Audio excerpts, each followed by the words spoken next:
Los vecinos no podían creer lo que veían cuando miraron por la ventana de su dormitorio de arriba. Se horrorizaron al ver una tienda de campaña en el patio trasero de sus vecinos y quienquiera que estuviera dentro de ella los llevó a llamar a las autoridades.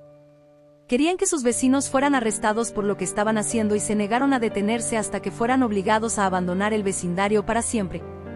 Era una tarde tranquila para los residentes de Hawkinsville, en Georgia. Martín Rodríguez, un exjefe de policía retirado del Departamento de Policía de Hawkinsville, pasaba sus días observando aves y liderando la patrulla de vigilancia del vecindario. Le gustaba, estaba orgulloso de poder seguir sirviendo a su comunidad de alguna manera.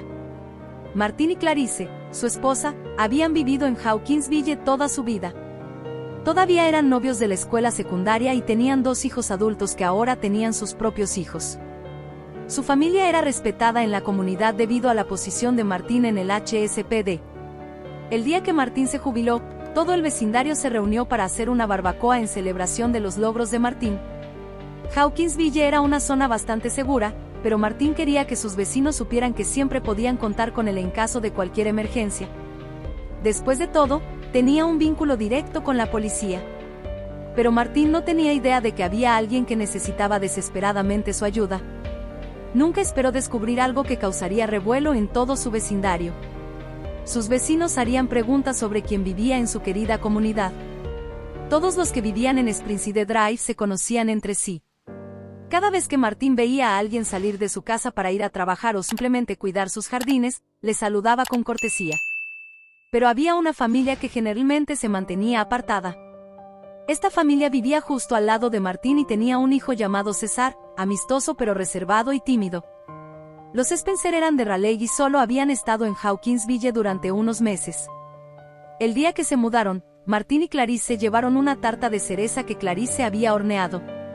Cuando llamaron, la señora Spencer abrió la puerta solo ligeramente. Estaba claro para Martín que no quería que vieran el interior de la casa. Tal vez la casa estaba desordenada por el desembalaje, pero Martín logró ver algo dentro de la casa y supo de inmediato que tenía que vigilar a sus nuevos vecinos. Mientras la pareja regresaba a su casa, Martín miró hacia arriba y vio a César mirando desde una ventana de arriba. Le saludó con una sonrisa amistosa. César respondió con media sonrisa, pero su rostro estaba sombrío. En ese momento, Martín decidió que iba a convertirlo en su misión personal cuidar de César. Pidió a Clarice que siguiera enviando comida a su casa. Martín sentía en sus entrañas que algo no estaba bien con sus nuevos vecinos. Una tarde, mientras Martín hacía sus rondas habituales por el vecindario, vio a César caminando por la calle con bolsas de compras en las manos. Miraba hacia abajo cuando notó que Martín se acercaba. No quería hablar con él, pero Martín quería asegurarse de que lo que sentía era solo un simple error que César se negaba a corregir. Después de pasar 40 años en la fuerza policial, Martín había visto casos como estos muchas veces antes. Esperaba que lo que veía no fuera uno de esos casos, que César fuera solo otro adolescente tímido que quería que lo dejaran en paz. Pero, ¿por qué insistía en evitar a Martín? Cuando Martín lo alcanzó, se ofreció a ayudar a llevar las bolsas. César parecía avergonzado, pero se vio obligado a aceptar, y caminaron la corta distancia hasta su casa. Las bolsas eran pesadas y Martín no pudo evitar echar un vistazo dentro de una de ellas. Lo que vio lo molestó. Las bolsas estaban llenas de cigarrillos y alcohol. La única comida eran algunas cajas de comidas para microondas. Martín se estaba molestando, lo que lo llevó a preguntarle a César si estaba bien y de dónde había sacado el alcohol. Después de todo, solo tenía 14 años. César encogió los hombros y murmuró una respuesta sobre haberlo recogido de un amigo de sus padres y que no lo compró él mismo. Martín le creyó en su mayor parte, pero sabía que necesitaba investigar más. Decidió que la única forma de conocer realmente a estas personas era invitarlas a cenar. Podrían entonces observar su comportamiento y ver cómo actuaban. ¿Por qué tú y tus padres no se unen a nosotros para cenar esta noche?, dijo Martín. César parecía notablemente nervioso y se quedó parado mientras contemplaba qué hacer. Para ese momento, Martín sabía que sus instintos eran correctos. No creo que mis padres vengan, siempre están ocupados, pero yo iré si me permites. Martín vio un pequeño destello en los ojos de César. Por supuesto, eres bienvenido en nuestra casa en cualquier momento. Martín dejó la bolsa llena de alcohol en el porche y se fue a casa. quería que Clarice hiciera una comida extra especial solo para César. Justo cuando el reloj marcó las 6, César estaba en su porche tocando el timbre. Los Rodríguez quedaron impresionados por la puntualidad del joven. Cuando abrieron la puerta para recibirlo, Martín no podía creer lo que veía. César estaba vestido con su mejor chaleco y lucía muy diferente de cómo se veía unas horas antes. Lo llevaron adentro y su rostro se iluminó al ver la hermosa mesa dispuesta para la cena. Era como si viera todo por primera vez.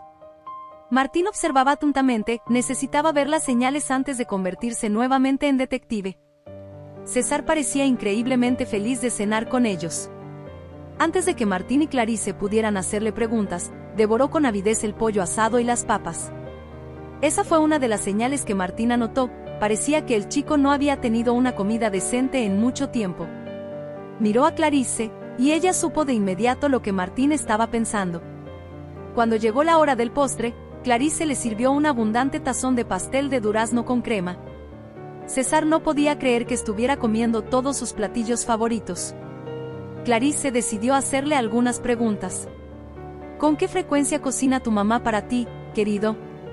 En ese momento, César se congeló, y los Rodríguez sabían que habían cruzado una línea. Creo que debo irme. Muchas gracias por esta deliciosa cena. Antes de que Clarice pudiera decir algo sobre empacarle sobras, César ya había salido por la puerta.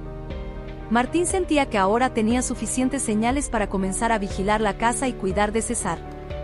Algo no estaba bien en la casa de los Spencer, y él iba a descubrir qué era. También, si aún no lo has hecho, suscríbete a nuestro canal y haz clic en la campana de notificaciones para inspirarte con estas historias reales todos los días. Volviendo a la historia. Al día siguiente, Clarice empacó el pollo sobrante, las papas y el pastel de durazno en recipientes para César. Martín iba a llevárselo, iba a mirar dentro de la casa esta vez, sin importar qué. Necesitaba ver qué estaba pasando adentro y qué estaban haciendo los padres de César. Su hijo parecía descuidado de alguna manera, y Martín había visto algunos casos malos en su día. No iba a dejar que otro niño sufriera. Caminó por el porche crujiente, la casa ni siquiera había sido pintada desde que se mudaron. Habían dejado que todo se descompusiera, incluyendo el jardín delantero. Golpeó 3 veces hasta que el señor Spencer finalmente abrió la puerta. Se veía bastante deteriorado, como si acabara de despertarse de un sueño profundo, pero un destello en sus ojos le dijo a Martín que lo único que encontraría aquí sería problemas. ¿Qué quieres, viejo?, preguntó adormilado. Buenos días, vecino. Solo quería darle esto a César. Se fue sin sus obras anoche. Martín pudo ver el enojo rojo burbujeando en los iris del señor Spencer. Parecía el mismísimo diablo. Tomó los recipientes y dijo que César no estaba en casa, luego cerró la puerta. Martín se fue, pero se aseguró de mirar hacia arriba a la ventana. César no estaba allí, debía estar en la escuela. Martín continuó con sus rondas por el vecindario. Cuando eran las 3 de la tarde, se sentó en su porche esperando ver a César caminando a casa como el resto de los niños. Pero nunca llegó, y Martín se dio cuenta de que el señor Spencer debió haberle mentido. ¿Dónde estaba César? ¿Estaba a salvo? Martín discutió sus preocupaciones con Clarice esa noche, simplemente no podía quitarse la sensación de que algo estaba terriblemente mal y que César los necesitaba. Esa noche, no durmió ni un minuto. Se quedó despierto pensando si César estaba bien y si invitarlo a cenar había causado un problema en su hogar. Al día siguiente, Martín era prácticamente un zombi, pero le prometió a Clarice que iría a Loves a buscar un nuevo sofá exterior para su porche. Arrastró los pies por los pasillos tratando de encontrar el sofá perfecto. Al doblar una esquina, vio a César. Afortunadamente, estaba bien, pero Martín notó que estaba comprando una tienda para acampar. ¿Vas a acampar, hijo?, preguntó Martín con curiosidad. César lució sorprendido, y Martín retrocedió tímidamente para mostrarle que no significaba ningún daño. Sí, mi papá y yo vamos. Martín pudo ver que era una mentira. No había forma de que un tipo como su papá lo llevara a acampar. Se despidió y siguió su camino. Esa noche, Martín se quedó despierto en su cama. No podía dejar de pensar en este extraño encuentro que tuvo con César. Se levantó y fue a la ventana a tomar un poco de aire fresco, y fue entonces cuando lo vio. Miraba directamente al patio trasero de los Spencer, y en el medio estaba César extendiendo un saco de dormir para ponerlo en su tienda recién adquirida. Martín despertó instantáneamente a Clarice para que viniera a ver lo que veía. Permanecieron en silencio, no querían que el chico supiera que lo estaban observando. Llevaba una chaqueta gruesa, estaba helado afuera, y Martín estaba furioso de que este chico joven tuviera que dormir afuera en temperaturas congelantes en una tienda. No iba a dejarlo así. Al amanecer, marchó hacia la casa de al lado. Golpeó tan fuerte en la puerta que los demás vecinos salieron corriendo para ver qué pasaba. A su vez, César también apareció por la puerta lateral para ver cuál era el alboroto. César intentaba frenar a Martín, rogándole que se fuera a casa y no interfiriera, pero Martín no pudo. Podía ver que el chico estaba descuidado y desnutrido, vivía afuera. Algo debía hacerse. Derribó la puerta, y un olor tan nauseabundo salió que tuvo que contener las náuseas mientras se tapaba la boca y la nariz con el brazo. Las ventanas estaban tapadas, y todas las paredes estaban cubiertas de aislante acústico. Los Spencer estaban tirados en los sofás de la sala de estar, la casa parecía que un tornado la había golpeado. Claramente, no era un lugar para ningún niño. La policía y los servicios infantiles fueron llamados de inmediato, y los Spencer fueron puestos bajo custodia por abuso y negligencia infantil. Pero como pronto aprendería Martín, esto solo sería el comienzo de su larga lista de comportamientos y actividades cuestionables. A través de su conexión con el departamento, Martín pudo conocer más sobre los padres de Jaime, y lo que descubrió lo sorprendió más de lo que podía imaginar. Los padres de Jaime tenían un extenso historial de abuso de sustancias que los había metido en problemas en más de 3 ciudades en todo el Medio Oeste. Además, estaban huyendo de varias compañías prestamistas que los buscaban, algunas de las cuales les habían prestado miles de dólares. Pero eso era lo menos atroz de sus atrocidades. La pareja había formado un dúo al estilo de Bonnie y Clyde durante la última década, justo antes de tener a Jaime. Su historial criminal detallaba los muchos pequeños restaurantes, tiendas de conveniencia y camiones de comida que habían sido víctimas de su furia. Sin embargo, en los últimos años, aparentemente habían dejado de lado sus actividades nefastas, aparentemente enfocándose en Jaime, y no de la mejor manera. Los dos no tenían los mejores intereses de su hijo en mente. Algunos vecinos de los muchos lugares donde vivieron habían llamado a las autoridades, pero siempre parecían estar un paso adelante. Se mudaban de ciudad para no llamar la atención sobre sus malos hábitos, pero finalmente llegó su día. Los padres de Jaime ya tenían una larga lista de felonías que habían estado evadiendo durante años cuando las autoridades los llevaron, pero ahora también enfrentaban cargos de abuso y negligencia infantil, según la abrumadora cantidad de evidencia. Incluso ellos sabían que estarían lejos por mucho tiempo. Pero, ¿cómo se sentían al dejar a su hijo atrás? A los dos no les importaba Jaime. De hecho, lo insultaron por llevar a la policía hasta ellos y le prometieron a Martín que lamentaría haber cruzado sus caminos. Jaime observaba en silencio mientras los autos de la patrulla se alejaban de su casa con sus padres de la mano. Aunque no habían sido los mejores padres, todavía eran su papá y su mamá. Pero ahora necesitaba empezar a vivir su vida. Conteniendo las lágrimas, se preguntaba qué le depararía el futuro. Jaime había estado viviendo afuera durante algunos meses cuando se mudaron y 3 años antes de que Martín descubriera la verdad. Simplemente no podía soportar vivir con el hedor putrefacto dentro de la casa de sus padres. Era aún peor porque sentía que no podía hablar con nadie acerca de sus problemas. Lo había intentado antes, pero pronto descubrió que había consecuencias graves por tales acciones. Sus padres decidieron castigarlo al no darle comidas regulares. Pedían comida para llevar y terminaban la mayoría de la comida antes de que Jaime pudiera comer. Una vez intentó hablar con el dueño de una tienda de conveniencia local buscando trabajo, esperando encontrar una manera de alimentarse y comprar algunos suministros para la casa, pero sus padres lo adelantaron.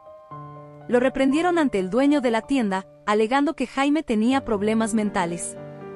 También dijeron que eran perfectamente capaces de cuidarlo e incluso advirtieron al dueño que no volviera a hablar con él. Por supuesto, el dueño llamó a las autoridades, pero descubrieron que toda la familia se había mudado cuando llegaron a la casa de Jaime. Martín y su esposa decidieron llevar a Jaime después de su traumática infancia. Estaba contento de que finalmente pudiera vivir una vida normal. Martín lo inscribió en la escuela local, mientras que su esposa se aseguró de llenar su estómago con todas las delicias que ansiaba. Martín fue honrado por su heroísmo, mientras que Jaime fue prometido a una vida de amor y atención. Pero a medida que pasaron los meses, Jaime decidió que necesitaba dar un paso al frente. Jaime ya se preguntaba qué quería hacer cuando creciera. Había considerado la enseñanza o ser banquero, incluso había pensado en ser bombero una vez. Pero después de presenciar lo que Martín hizo por él, quedó claro que solo había una vocación digna de su tiempo en la tierra. Sí, Jaime quería ser policía. Ahora, como un hombre mayor, Martín estaba encantado cuando recibió la noticia. Jaime compartió cómo a través de él había tenido una mejor adolescencia de lo que tendría si Martín no estuviera en la imagen. Habló de cuántos otros niños por ahí necesitaban la misma ayuda que él necesitaba. Para él, la mejor manera de honrar a Martín sería unirse a la fuerza y servir de la misma manera que Martín lo hizo. Jaime no perdió tiempo persiguiendo su sueño. Después de graduarse de la escuela secundaria, se embarcó en todos los requisitos necesarios para unirse a la Academia de Policía. Gracias por ver. Comenta abajo qué te pareció esta historia y desde qué ciudad nos estás viendo. Dale like y suscríbete a nuestro canal para que, juntos, podamos construir una comunidad inmensa que comparte historias inspiradoras.